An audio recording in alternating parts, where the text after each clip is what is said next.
귀한 찬송 감사합니다. 오늘 봉독한 말씀은 초대교회 당시 주님의 재림을 바라보는 때에 생활이 힘들고 고난이 겹칠지라도 절망이 올지라도 그래도 희망을 가지고 살아가는 그리스도인들에게 주신 이 삶의 실제적인 교훈입니다. 금방이라도 주님이 다시 이 땅에 오시어서 하늘나라 천국이 임할 것이라고 열망하는 그들에게 현재의 생활은 무의미하게 보였고 가치가 없어 보였어요. 그러나 오히려 베드로는 권면하기를 지금 여기에 나를 불러 주신 하나님 앞에 성도로서 거룩한 생활을 하는 그러한 삶을 살아라 말씀을 하시는 것입니다. 고난이 닥쳐오더라도 소망 가운데 오늘의 삶을 거룩하게 이루어가라고 하는 이 성도의 성화, 그 성화가 본문의 주요 핵심 내용 뼈대입니다. 그 거룩한 삶의 모습을 오늘 13절에서 너희 마음의 허리를 동이라 하는 그러한 말씀에서 함께 살펴보고자 합니다. 여러분, 허리가 참 중요합니다. 신체의 중심 부분이죠.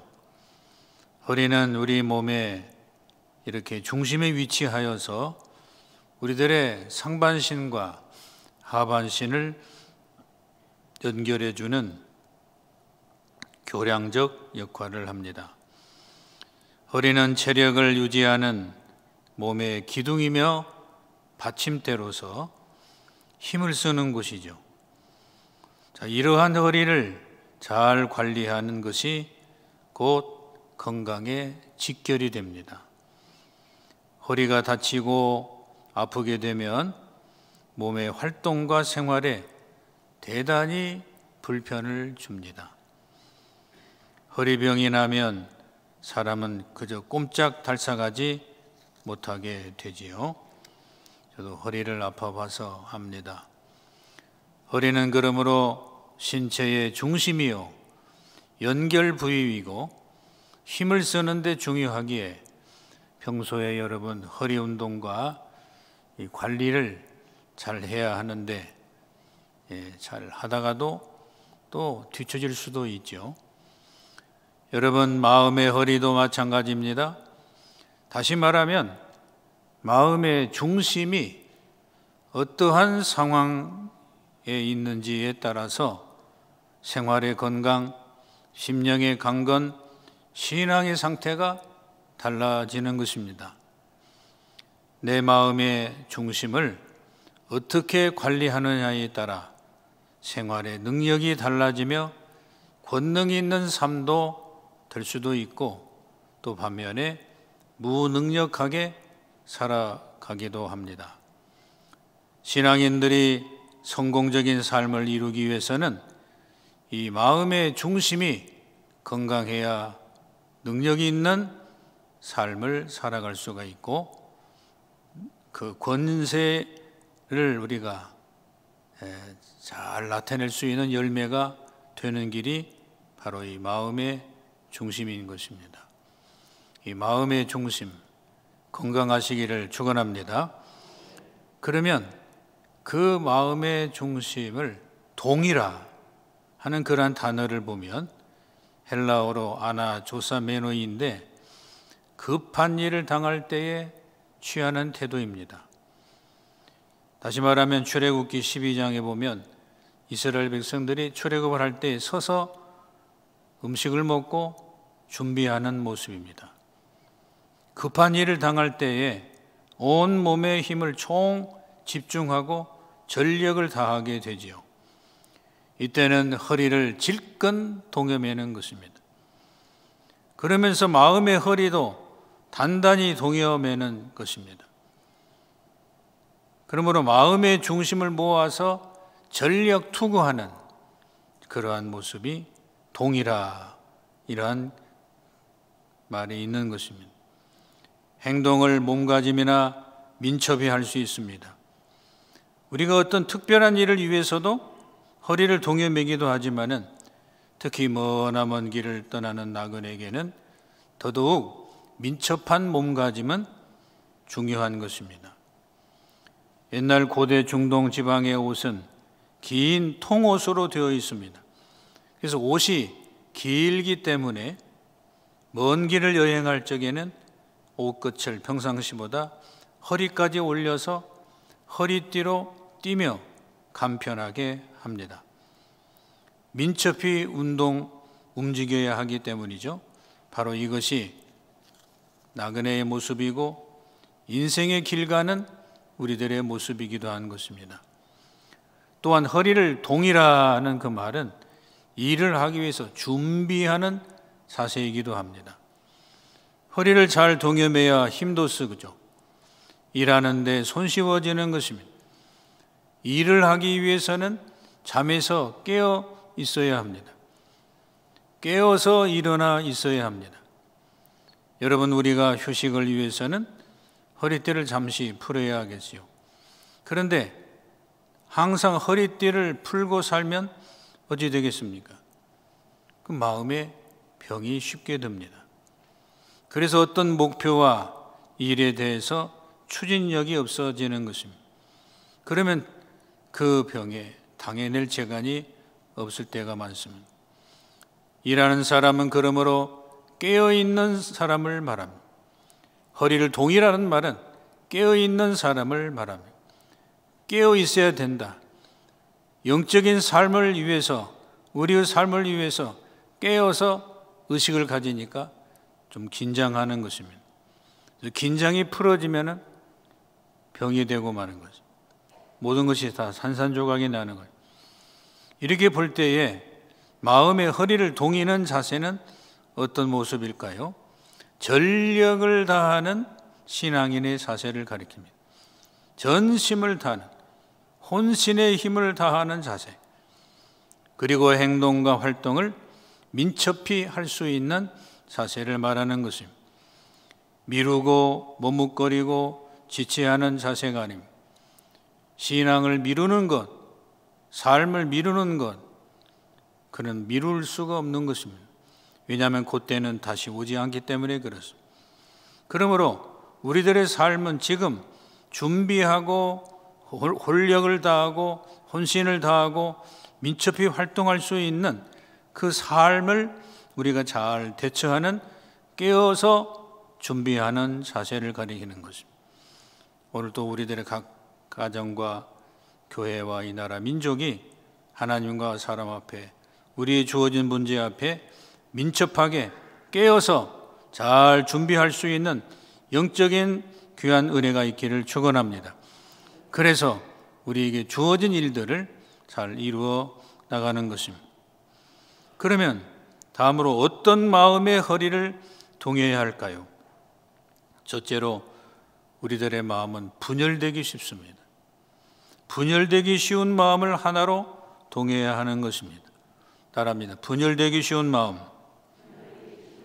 분열되기 쉬운 마음을 하나로 동여서 우리는 깨어서 이것을 잘 감당을 해야 하는 것입니다. 인간 내면에는 바로 이 분열되기 쉬운 마음의 원인을 제공하는 것이 뭐냐? 죄악입니다. 이 죄악의 모습 때문에 오늘도 우리들은 분열되기 쉬운 것입니다. 바로 그 죄악은 우리들의 마음 속에 알게 모르게 침범에 들어와서 우리의 삶을 엉망으로 만들 때가 많습니다. 그래서 진정 하나님의 뜻대로 살지 못하게 만드는 그러한 요인을 주는 것입니다. 바로 이 죄악된 모습은 우리들의 삶을 이중성으로 만듭니다. 그래서 마음이 분열되기 쉬운 것입니다.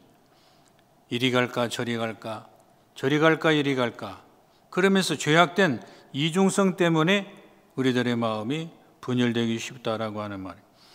에스겔 8장을 보면 하나님을 잘 믿는다는 이스라엘의 남녀와 그들의 지도자인 70인 장로들에게 내면 세계에 우리 마음의 세계 이중성을 고발하는 에스겔의 외침이 이렇게 나옵니다. 오늘 우리들에게 경종도 울려주는데 들어보십시오. 겉으로는 하나님을 섬기며 속으로는 내가 만든 편리한 쾌락의 우상을 청종하기가 쉽다라고 하는 것. 이러한 이중성은 곧 내 자신을 분열시키고 마는 것입니다. 우리가 잘 아는 소설, 여러분 스티븐슨의 지킬 박사와 하이드 기억하십니까? 이 지킬 박사라는 사람이 자신을 이중인간으로 만드는데 성공을 합니다. 그는 낮에는 의젓하고 존경받는 문화인으로 신사 지킬 박사가 되기 위해서 열심히 살고, 밤에는 야수적인 몬스터 악한 하이드가 됩니다. 그러나 새벽이 되면 다시 지킬 박사로 돌아갑니다. 해서 선과 악이, 악과 선이 우리들의 삶을 이렇게 저렇게 지배하면서 나가는 것입니다. 그러던 어느 날 새벽 그는 거울 속에 비친 자기의 모습을 보고 놀랍니다. 온몸이 지킬 박사로 돌아갔는데 한쪽 손만이 하이드의 손, 악한 손으로 머물러 있는 것입니다. 한 손은 곱고 전문적인 기술로 연마되어 남을 돕는 지킬 박사의 아름다운 선한 손이 되고, 다른 한 손은 흉측하고 잔인하고 짐승처럼 털이 난 악한 하이드의 손으로 남게 되는 거예요. 이 소설은 이러한 인간의 내면 생활을 폭로하고 있습니다. 인간은 누구나 지킬, 내 마음속에 지킬 박사와 하이드를 가지고 있다는 소설입니다. 선악을 내 몸과 마음 안에 가지고 있다는 말입니다. 이건 사도 바울도 그러한 경험을 했습니다. 내가 원하는 선은 행하지 아니하고 악한 죄악의 역사가 내 몸에 있구나. 이러한 것을 경험했던 이 사도 바울, 그것은 이제 자유롭게 나왔죠. 바로 스티븐슨은 이 소설을 통해서 이러한 인간의 내면에 선과 악이 공존하는데, 자 그러면 이 선과 악이 사이좋게 잘 살게 되느냐? 그렇지 않습니다. 노상 싸우는 것입니다. 그래서 적당히 편리한 대로 공존시키려 합니다. 이것이 이제 인간 세상에서 많은 죄악의 역사 사람들이 경험하는 그 길입니다. 바로 그 길 속에서 이 악한 역사가 더 강하게 될 때 우리는 많은 사람들이 분열되고 마는 것입니다. 이것이 인간의 모습의 길이라고 하는 것입니다. 결국에는 지킬 박사와 성품마저 그 기능을 잃고 하이드만 남게 되어 인간의 마음과 내면 세계는 분열되고 마는 것입니다. 사람은 이 이중성의 내면을 그대로 놓아두고서 우리가 하나된 마음의 평안을 유지할 수가 없다는 사실을 압니다. 여기에 대한 해결 방법이 무엇일까요? 우리 자신에게 있을까요? 내 안에 있을까요? 우리들에게 있을까요? 세월이 흘러도 그것을 이길 수 있을까요? 그렇지 못합니다. 여기에 대한 해결 방법은 이 선과 악을 잘 다스릴 수 있는 진리 되시는 하나님 예수 그리스도만이, 그 주님만이, 그 복음의 진리만이 우리들의 마음을 하나님의 뜻으로 꽉 동여맬 수 있는 놀라운 역사를 경험하게 되어지는 것입니다. 바로 이 진리 되시는 주님께서 오늘도 우리들의 삶을 붙들어 주시고 또 역사하여 주시어서 승리하게 하시는 진리 되시는 예수 그리스도의 복음의 역사가 우리 마음 안에 충만하게 있기를 주의 이름으로 축원합니다. 그 진리로 하여금 우리는 악한 하이드에게서 해방되어 자유를 얻게 되어지는 것입니다. 우리 자신 안에 이러한 일을 이길 수 있는 힘이 없습니다. 그 진리는 나 자신의 진정한 모습을 찾게 하는 예수 그리스도의 그 진리만이, 진리 자체이신 예수님만이 오늘도 우리들의 삶을 이길 수가 있게 하시는 주님의 능력인 것입니다. 바로 이 진리의 경험을 우리는 더 많이 할 수 있는 축복의 한 해, 이 나라 민족 우리 자신이 되어지기를 간절히 바랍니다. 여러분, 이러한 삶을 살아가는 우리들의 세상은 우리들에게 마음에 그 약한 허리를 다치게 합니다. 내 마음의 중심을 자꾸 흐트러 놓습니다.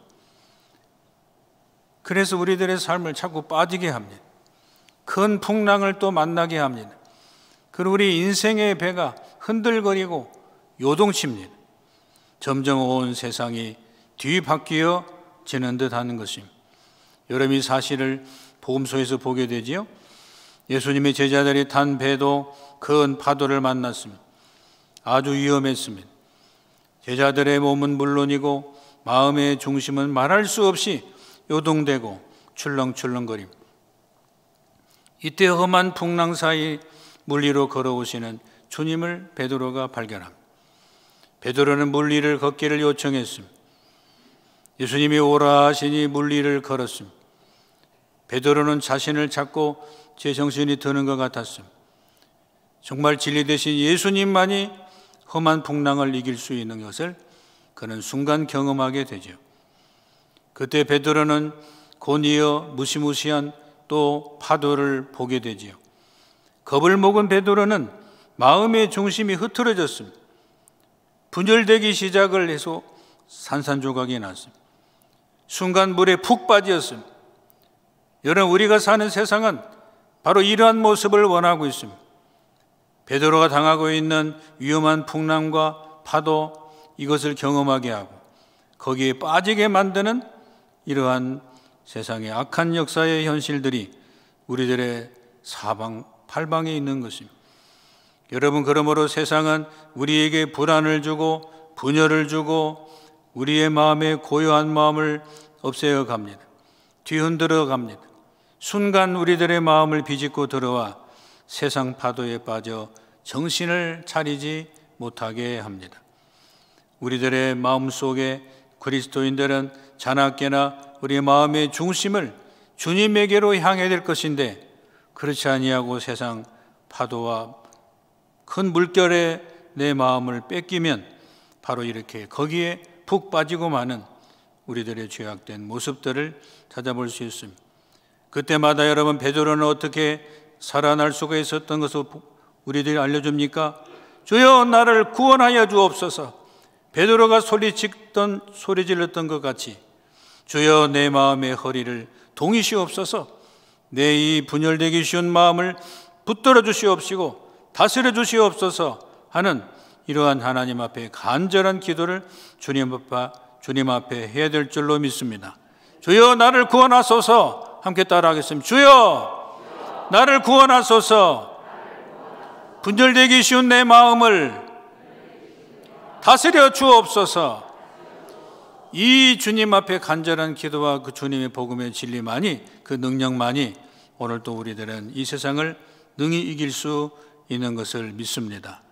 그래서 우리는 그때 주님께서 즉시 손을 내밀어 베드로를 붙잡으신 것처럼 우리 주님께서 내 마음의 약한 허리, 분열되기 쉬운 내 마음의 약한 허리 단단히 붙잡아 주시고 건져 주시는 그 귀한 은혜를 경험하는 우리 모두가 되시기를 바랍니다. 여기에 의심병이 들어옵니다. 물리쳐야 됩니다. 나사렛 예수 그리스도의 이름으로 명하노니 의심아 물러가라, 불신아 물러가라 해서 오늘도 무서운 바람과 세찬 죄악의 파도를 능히 이겨가시어 분열되고 풍랑에 빠지기 쉬운 우리 자신을 믿음으로 다시 한번 바라보는 축복의 우리 모두가 되시기를 바랍니다. 둘째로, 무력해지기 쉬운 우리들의 마음을 하나로 동여매어야 합니다. 따라합니다. 무력해지기 쉬운 우리 마음을 동이자. 무력해지기 쉽습니다. 이게 인간입니다. 여러분과 저입니다. 저와 여러분입니다. 여러분, 무력감은 어느 누구에게나 갑자기 찾아듭니다. 예고도 없이 옵니다. 알려주지도 않습니다. 그렇다고 무슨 조짐이 있는 것도 아닙니다. 그래서 우리들의 삶의 이 24시간 늘 무력감에 빠지기 쉬운 우리 자신을 바라보면서 내 자신을 조심해야 할 것입니다. 누구나 놀랄 정도로 순식간에 무력감 앞에 무릎 꿇게 됩니다. 그리고 나약해지기 쉽고 비참해지기 쉬운 우리들의 모습, 내 자신 앞에 깜짝 놀라게 됩니다. 돌연 초라해지기 쉬운 모습을 보면서 옛날과 비교하며 더욱 죄책감에 빠져들게 됩니다. 엘리야 선지자를 보십시오. 수많은 기적의 능력을 하나님과 사람 앞에서 통쾌히 행한 사람, 내 죄악에 빠진 이스라엘 백성을 향해서 하나님의 말씀을 담대히 외쳤던 그였습니다. 갈멜산 위에서 바알 제사장들과 당당히 대결했습니다. 여호와 하나님께로부터 불러 응답받아 살아계신 하나님을 증거한 엘리야였습니다. 그리고 엘리야는 기도함으로 3년 6개월 동안 가물었던 땅에 비를 내리게 하며 온 우주의 주인이신 하나님을 극적으로 증거한 사람이었습니다. 그런데 보세요. 이러한 엘리사에게 갑자기 무력감이 음습해 왔습니다. 푹 꾸꾸러지는 거예요. 왜 그랬습니까? 엘리야를 잡아 죽이려고 했던 이세벨이 문제였습니다. 이세벨이 자기의 목숨을 노린다라고 하는 순간 두려움의 역사가 확 들어왔습니다. 두려움의 역사에 사로잡혔습니다. 이 두려움이 우리들의 문제인 것입니다. 인생의 문제요, 이 땅의 문제요, 우리의 삶의 문제인 것입니다. 디모데후서 2장 7절을 보면은 하나님이 주신 것은 두려워하는 마음이 아니라고 그랬습니다. 그런데 두려워하는 마음이 우리들 마음에 들어옵니다. 창살을 타고 들어옵니다. 문 열고 닫을 때 들어옵니다. 언제 어떻게 알 수 없는 때에 들어옵니다. 바로 이 하나님이 주신 마음이 아니라고 하는 사실, 이 두려워하는 마음이 우리 마음 안에 들어왔습니다. 엘리야도 그랬습니다. 그래서 엘리야는 하루 길을 도망가 광야의 로뎀나무 아래 쓰러졌습니다. 그리고 엘리야는 죽기를 바라면서 하나님 앞에 기도했습니다. 하나님이여, 지금 넉넉하오니 내 생명을 거두어 주시옵소서. 부르짖었습니다. 기적의 왕이요 권능의 위대한 선지자인 엘리야도 세상의 권력의 두려움 앞에 쫓기는 신세 속에서 초라해지고 말았습니다. 무력한 엘리야가 되었습니다. 이것이 인간의 참 우리들의 모습인 것입니다. 순간 무력해지고 마는, 마치 불에 뜨겁게 달구어진 시뻘건 쇠가 갑자기 차가운 물에 식어서 우중충한 검은색을 띤 쇠로 변하는 것이 흡사합니다. 인간의 영적인 힘이 충만할 때는 놀라운 사람이 되지만은 사람의 의지로 버틸 때에 인간 아래 인간으로 전락되어가는 우리들의 모습을 우리는 참 많이 봅니다. 하나님 아버지는 이때 엘리야를 어떻게 하셨습니까? 호렙산 굴로 피신한 엘리야에게 하나님이 나타나셨습니다. 하나님이 나타나셔야 됩니다. 하나님이 나타나셔야 됩니다. 하나님이 나타나셔야 이 문제를 해결할 수 있습니다. 이 무력을 어떻게 해결합니까? 하나님이 나타나셔야 됩니다. 강한 바람이 산을 가르고 바위를 부숩니다. 바람이 지난 뒤에 지진이 일어났습니다. 지진 후에 불이 일어났습니다. 그 조용하게 세미한 하나님의 음성이 들려오기를 내가 어찌 여기에 있느냐? 내가 어찌 여기에 있느냐? 무력한 자리에 왜 있느냐? 그렇게 말씀을 하시는 것입니다. 너만 홀로 남지 않았다. 아직도 바알 신에게 무릎 꿇지 않은 7,000명이 있다고 말씀했습니다. 모든 길이 막히고 희망이 무참히 꺾이며 계획이 허망해지며 외로움이 엄습해 오므로 인해서 내 자신의 생이 저주스럽다고 생각하는 우리에게 하나님의 세미한 음성이 들립니다. 너는 결코 외롭지 않다. 너는 결코 외롭지 않다. 내가 너와 함께하리라. 내가 너와 함께하리라. 그 하나님의 음성과 함께하는 주님만이 외로움도 이기고 불안도 이기고 두려움도 이기고 무력해지기 쉬운 우리 자신을 이길 수 있을 것을 믿습니다. 그 주님께서 오늘도 격려하십니다. 너희 마음을 동이라. 무력해지기 쉬운 마음을 놓으리라. 연약해진 마음을 동이라.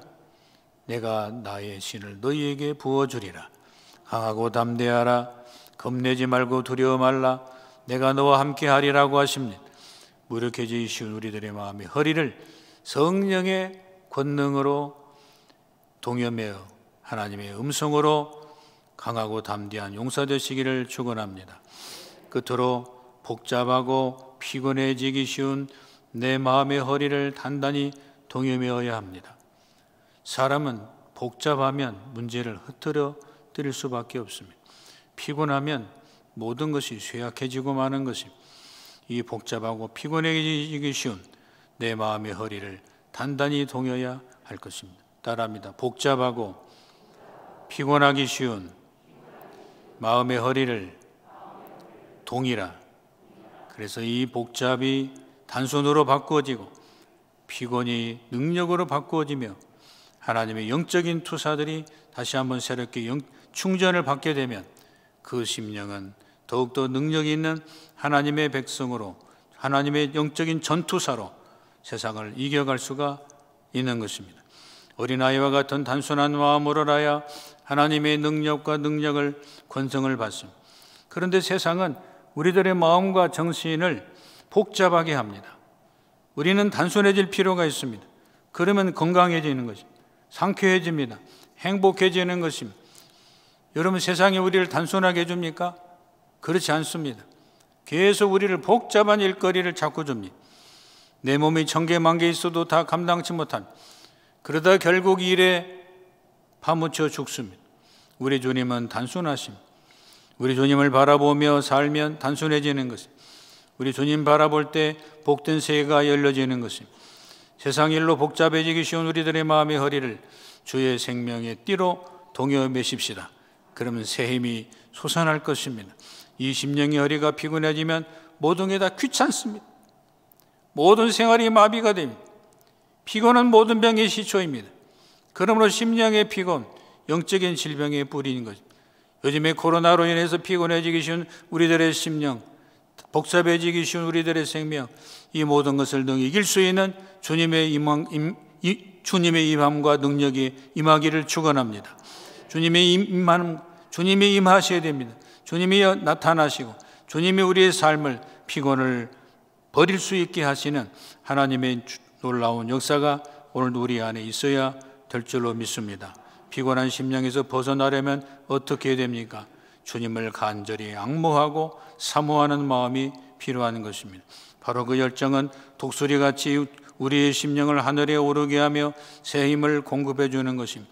그래서 이사야 40장 28절로 31절 말씀을 들어보십시오. 너는 알지 못하였느냐, 듣지 못하였느냐? 영원하신 하나님께서 땅끝까지 창조하신 자는 피곤치 아니하시며 곤비치 아니하시며 명철이 한이 없으시며 피곤한 자에게는 능력을 주시며 무능한 자에게는 힘을 더하시나니 소년이라도 피곤하며 곤비하며 장정이라도 넘어지며 자빠지되 오직 여호와를 앙망하는 자는 새 힘을 얻으리니 독수리와 날개 치며 올라감 같을 것이요 다른 박질을 하여도 곤비치 아니하겠고 걸어가도 피곤치 아니하리로다 했습니다. 아멘.